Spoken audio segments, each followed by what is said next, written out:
let's wrap it up. Hey pals, Alicia here. I hope you are doing well. And if you're new here, this is the place where we talk about books. Today I'm here to do my December wrap up, talk about all the books I read in the month of December, my last wrap up of 2020. But before we get to that, I just want to give a big old thank you to every single one of you. It is January 1st when I am filming this, and I just reached 1,000 subscribers, which is absolutely mind-blowing, like mind-boggling to me that there are so many cool pals here in this little place. I started my booktube channel right at the beginning of the pandemic because I was feeling lonely and I was looking for some community, and I was just super embraced by all of these like wonderful, beautiful people in this community. And this has been like one joy of my life. It has been a joy of the last year, and I have just absolutely loved making these videos and talking to you all and just talking about books. I can't thank you guys enough for being here, and I just really want you to know how much I appreciate you being here. Also in the month of December, I was a co-host for the Bias Breaker Readathon. This was a readathon in December that was hosted by Kat at Biblio Obscura. There were 9 amazing co-hosts for the readathon, and it was just such a fun opportunity to expand my literary horizons, read books that are from perspectives that I may not have read from before, and just really be more mindful in my reading.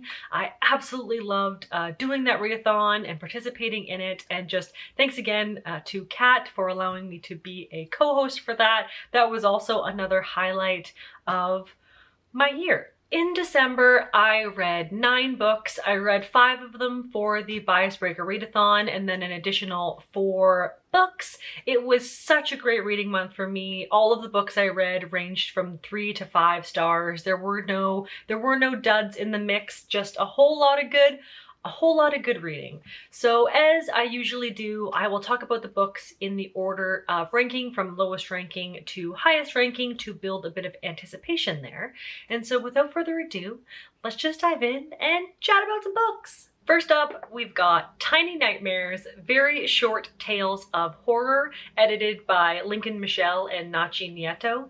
This is a horror short story anthology that was published in 2020, and I originally picked this up because it was horror short stories. And that sounded absolutely incredible to me. The kind of gimmick behind this anthology collection is that all of the horror short stories in here are 1,500 words or less. So there's like 40 plus stories in here, all from different authors. And this was just such a fun reading experience. So I will say that if you are thinking of picking up this book, I recommend reading it over a long period of time, just like picking up a story before bed, picking up a story like when you're on your lunch break or something like that, because I feel like I read this incorrectly. I like breezed through this because I was just like wanting to read all of the spooky things, and I felt like because the format of them was so short, some of them really sucked me into those 1,500 words, but some of them I don't even remember. Like I obviously glossed over them and was only like half paying attention, so that's on me. But there were so many great stories in here. A few standout ones for me. There was a story by Jack Jemk that was really scary. That one like spooked me out for a few days after having read it.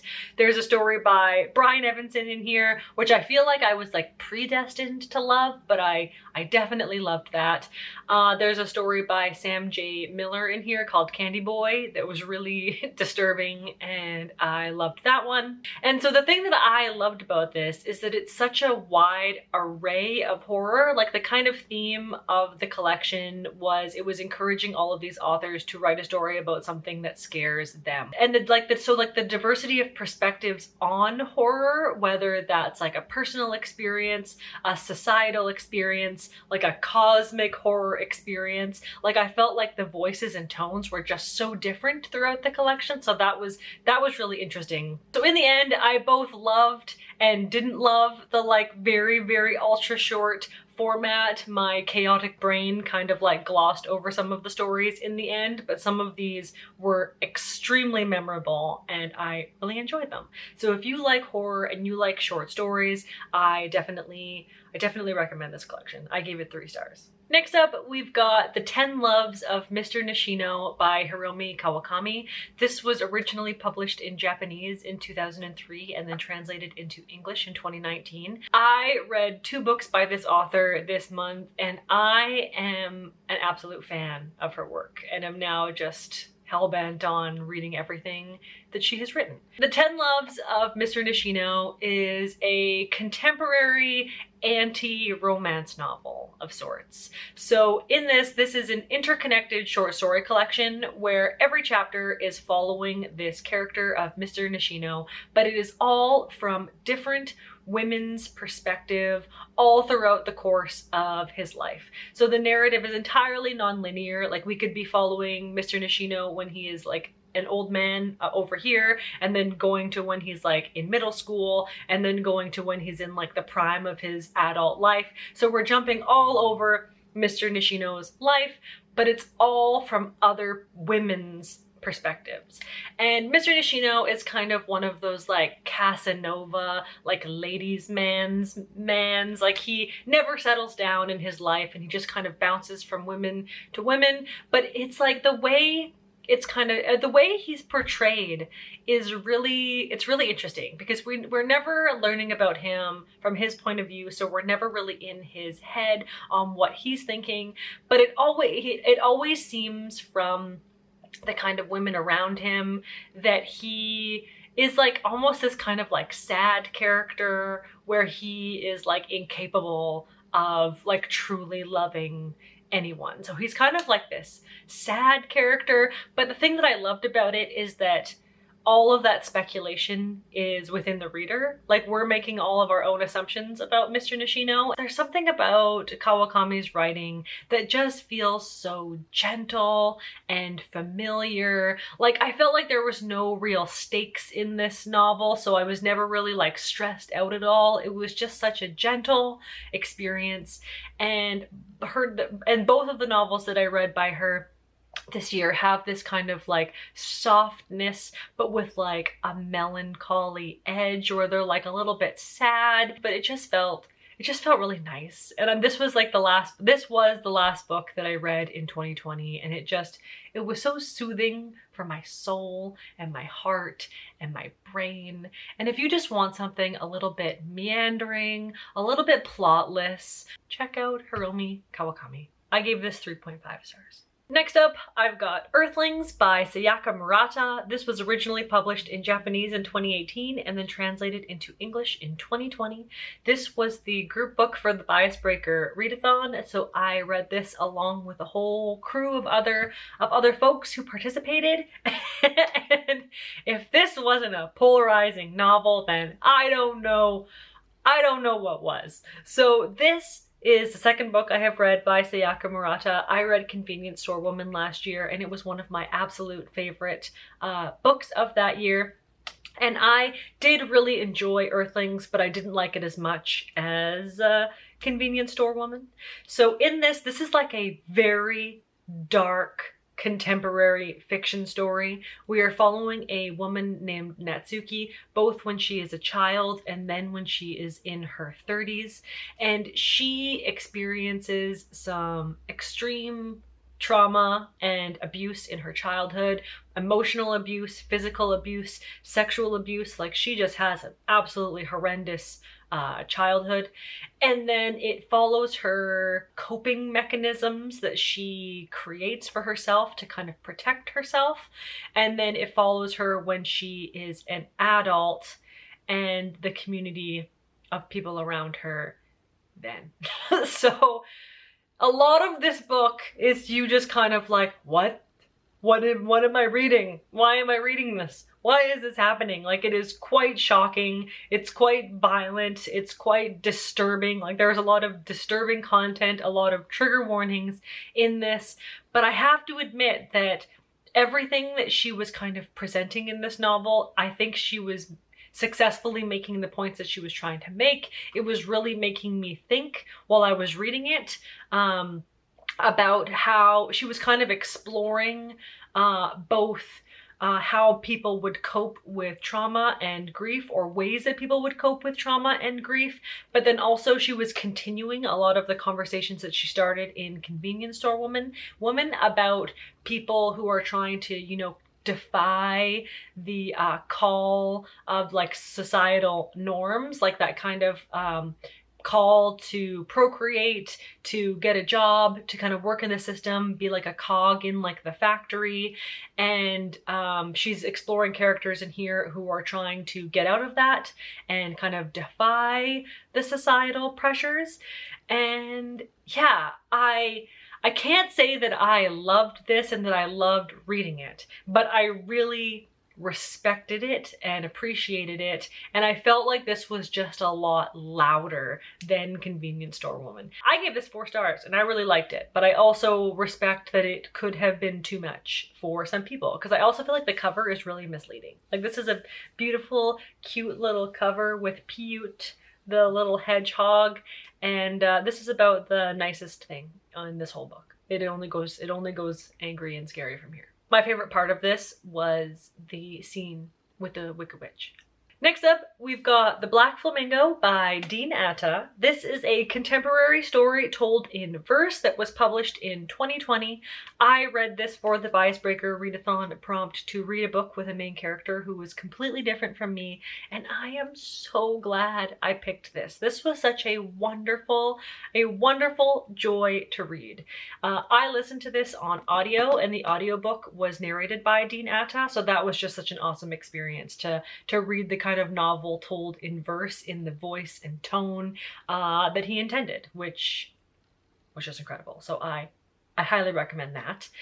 And this is a YA coming-of-age story following a mixed-race gay teen named Michael. He lives in London. This is kind of following him from childhood to when he's in university, where he's, you know, discovering himself, he's discovering his identity, he's finding his community. It explores his coming out journey, and then ultimately him finding drag and getting into the drag community, culminating in a drag performance on the page.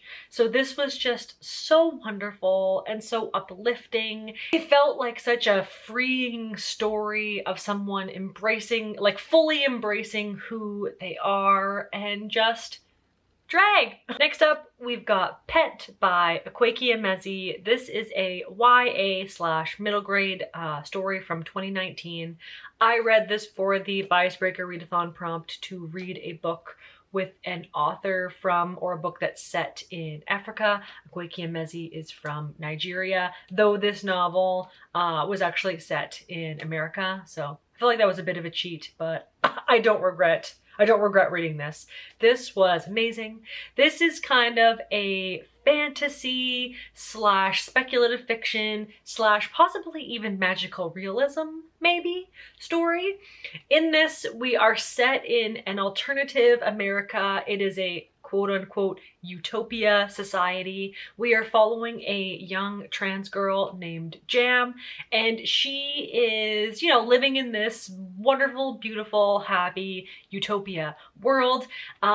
We are kind of understanding that the world used to have monsters, it used to have villains in it, but those have all been, they're all gone now. All of the monsters have been banished by angels, but that is until one day this really weird, scary creature that's all like sharp and bloody and metallic comes out of one of Jam's mother's paintings. It comes out of the painting. This creature's name is Pet, and Pet saying, I'm here because there is a monster in this world and I am here to hunt it. So then it's kind of this like monster hunting tale between Jam and Pet as they go in search of this monster that is loose in the world. So as much as this was like this really exciting story of like monster hunting in an alternative America, this was also like a profoundly powerful social commentary about society in denial, about chosen ignorance, which just felt so relevant to now. And to have that kind of packaged in a middle grade YA story just seemed so amazing. This is my second book by Akwaeke Emezi. I read both Pet and Freshwater this year, and the narrative voice and flow was so different between the two of them. So I don't actually think I know what Akwaeke Emezi's like narrative voice is, and I find that so exciting that there's like these two books that are just so different that I need to then go and read more from them and see and just read more. I got a lot out of this. I really enjoyed it. I gave this 4 stars. This is like misleadingly dark in like the best way. Next up, we've got Creature by Hunter Shea. This was published in 2018, and this is a small press horror novel that completely caught me off guard. So I read this for the bias breaker prompt to read a book that featured disability. And in this is a dual perspective story. We are following Kate, who has lupus. She has Ehlers-Danlos syndrome, which is a connective tissue disorder, and chronic pain. So we are following Kate and then also her husband, Andrew. So in this, Kate is at a point in her life where she's feeling quite depressed. She's feeling quite robbed of the quote unquote like normal life that she used to have with her husband. So in order to get away for a while, they decide they are going to go rent a cabin in the woods and just stay there for a couple of weeks and just, you know, decompress, get away from their life, or so they hope. And then when they get there to this cabin, presumably they are haunted by a creature. As much as this was a monster horror, this was also such an emotional exploration of this couple and what they are going through together, and the experience that Kate has, but then also the experience that Andrew has trying to support someone where he isn't actually able to help them.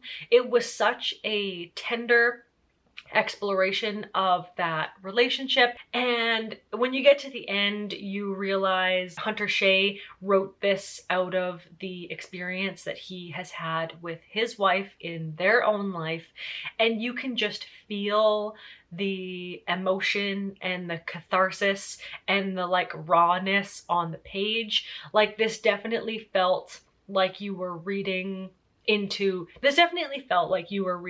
someone's own experience. Like you could feel the pain on the page, and just, yeah, it's always so strange when like a straight up horror novel like makes you really emotional. Like this made me cry in it. Like it just had so much emotion packed into it that I was not expecting from it. Like from a cover like this and like a plot synopsis, just like a monster in the woods, I was not expecting the emotional impact that I got from it. My only kind of flag is that this is like second-hand owned voices. Hunter Shea wrote this based on his experience being married to someone with lupus and with Ehlers-Danlos syndrome and with chronic pain. So I'm not 100% sure if the representation of Kate, because it is first person from Kate's point of view in the novel. So that's just something to note. I'm not 100% sure on how successful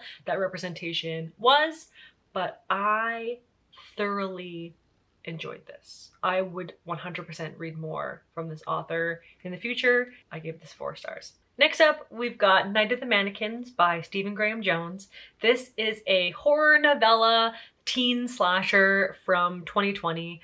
I really loved this and I really enjoyed reading this. This was such a strange little book. We are following a group of teens, but it is from one teen's point of view, and they pull a prank on one of their friends that involves this mannequin that they found in a swamp. But then something abruptly goes awry, and then it all of a sudden turns into like a pursuit, a murder fest, where this one teen is trying to save the day. So I don't really want to say anything else because it's quite a short novel. It's only 130 pages, but I felt like so much was captured in that 130 pages. This felt so much more accomplished and like so much more had happened than only 130 pages. I felt like this really successfully captured the voice and like thoughts of a teenager, where they have that kind of hubris to be like, I'm the one who has to save the day. Like, I'm not gonna ask for help. I'm not gonna go to the police. Like, I need to do this. I need to save the day. And it had that kind of desperate voice, desperate edge, and it just felt really strange. Like, it was just a really weird story. Like, it's one of those stories where it's like, how did someone think of this? But I absolutely loved it. It was, on the one level, it's just your classic teen slasher, but then it just felt so much more complex in the way that he was exploring this character's mental state, this character's point of view. Yeah, this was definitely one where I read it in a day. It was a quick read, and then was thinking about it for quite a few days after, just kind of unpacking the unfolding of events. This is my fourth Stephen Graham Jones now, I think, and he has not let me down. I love this. Gave this 4 stars. I really like his novella format as much as I do his longer form fiction. He can do no wrong. Next up, we've got Strange Weather in Tokyo by Hiromi Kawakami. This is a contemporary story that was published in 2012, and I picked this book up secondhand. I knew nothing about it. It just, the cover looked really cool and it sounded really interesting to me, and I absolutely loved this. This is a contemporary story. It's kind of one of those like novels that doesn't really have a plot. It's very meandering. We are just following this woman in her 40s. She goes into a bar one day to, you know, have a drink, get some dinner, and she bumps into a man who is 40 years her senior. So she's 40, so he's around 80. And then they realize that he was one of her elementary school teachers. So they develop this friendship where they just, you know, go out, drink some beers, eat some food, have some conversations, and then this very just kind of gently and softly morphs into a kind of tender romance between the two of them. So this, on the one hand, does explore the kind of taboo relationship between like two people with a very significant age gap, but it's also about friendship. It also has this very like melancholy edge where this woman is quite lonely, but it was also just so soft and gentle and nice and a little bit strange. The descriptions of food in this were so amazing. Like, if you like food books, like food shows, this has such elaborate descriptions of the food, and it makes you really hungry. I just absolutely loved this. It just gave me a nice little hug at the end of the year, and I am obsessed. I gave this 4.5 stars. It's a little bit weird. It's a little bit plotless. If you're going into it expecting, like, you know, a story that gets you from A to B, this isn't gonna do it. This is just a feel-good, warm hug, nice time about two people discovering each other, about finding your person, about finding your happiness in the world. And finally, the last book that I have today for my December wrap-up is Disability Visibility, edited by Alice Wong. This is a 2020 release. This is a 5-star read. This made it onto my top 10 books of 2020. This absolutely blew me away, and I highly, highly recommend that everyone read this. This was just incredible. This is an anthology collection of a bunch of essays that are all first-person accounts of people who are living with disabilities, visible and invisible, in the 21st century. This collection just felt very intersectional. It had such a wide diversity of perspectives, of experiences, of tones, of formats, like the way that these essays were all physically written were entirely different, and it just felt really exciting to be invited into this collection and into these experiences. In the introduction, Alice Wong says that this collection is not meant to define disability. It isn't meant to elicit empathy in the reader. It's just meant to capture the voices of people living with disabilities in their own words, in their own experience. This was just amazing. I absolutely loved reading this. I loved hearing these voices and these points of view, and I cannot wait for another version of this book. This is part of the Disability Visibility project that Alice Wong leads, where she does gather and collect these stories. I believe it started online as like a website database to start. And yeah, the fact that this exists is just wonderful, and I loved it. So there you have it, pals. Those are my last books of 2020. Last 9 books, and they were all great, and I'm happy that I read them all. So let me know if you've read any of these books and what you thought. Let me know if you want to read any of these books, and I would love to chat with you about them. So now we're moving into 2021. I am one of those people who doesn't like setting like number goals for reading, because I feel like that just really stresses me out. I'm an anxious person and I get stressed out really easily. So having too many rules and setting too many like goals for my reading just makes reading feel not fun. So I don't really put number goals on my reading, but I definitely put like diversity goals on my reading to make sure that I'm not just reading like white dudes, which is not what I want. So I'm really excited for the year ahead and the books on my horizon. And I just hope that in 2021, we all read some great books. So thanks again for being here, pals. I absolutely love talking about books with you all. So take care out there, stay safe, stay spooky, and until next time, see you, bye!